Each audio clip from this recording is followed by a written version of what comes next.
So I kind of came into all this from the creative side of things. I moved to LA about 12 years ago, working in recording studios, composing on television shows like Dexter and Silent Hill, and was doing a lot of photography and video work at the same time. I'd won a couple awards for some fashion films that I had directed.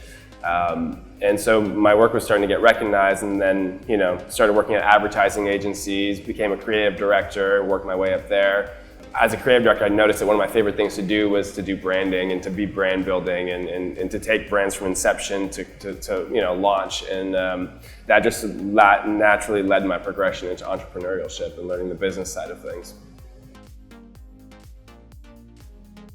My inspiration for FoxyBae, really, I was working at a creative and marketing agency, and we were working with a lot of beauty brands. And a lot of brands at that time, fashion brands and beauty brands, were moving towards more fun, playful sort of aesthetics, more cheeky, I think. And when I looked at the hair space, what I saw was that every single brand out there was wanting to be serious. They wanted to be upscale, they wanted to be very buttoned up, they wanted to be luxury and Chanel, and there was no one there just saying, hey, let's have fun. Right, and so we wanted to go after a younger demographic, and we saw a big opportunity to just be the cool, young, hip hair company. I think we kind of knew that we hit on something after the first year. So we launched in October, and then when we went through the holiday season and when we had sold out of everything that we had and blew through expectations, I think we knew that we had something. So then we came, in 2017 really hard with a lot of product development, and we said, all right, let's go, let's get after it.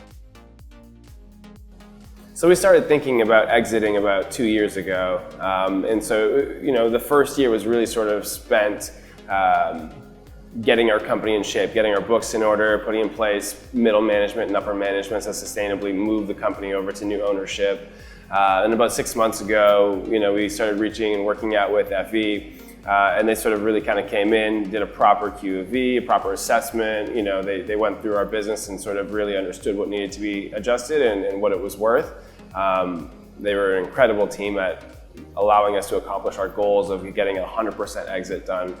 We were worried that we would have to do a 70 or 60% exit and still be involved. And so our want was to just be able to move on to new passions and new projects, and they were amazing at helping us accomplish those goals.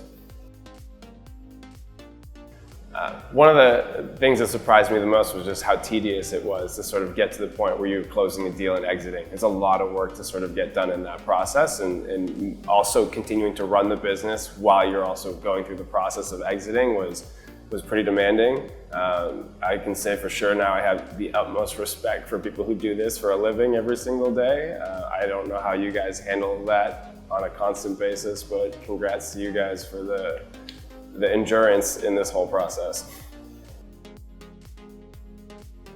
I think if I could change one thing, I think, I came up in this from a creative and a marketing side of things, right? And so I knew how to build a brand story. I knew how to build a following and an audience base and grab customers. If I had a chance to do it over, when we started, we were on a cash-based accounting as opposed to accrual accounting. Our books would have been more pristine, and so the financial side of the business would have been a lot more refined.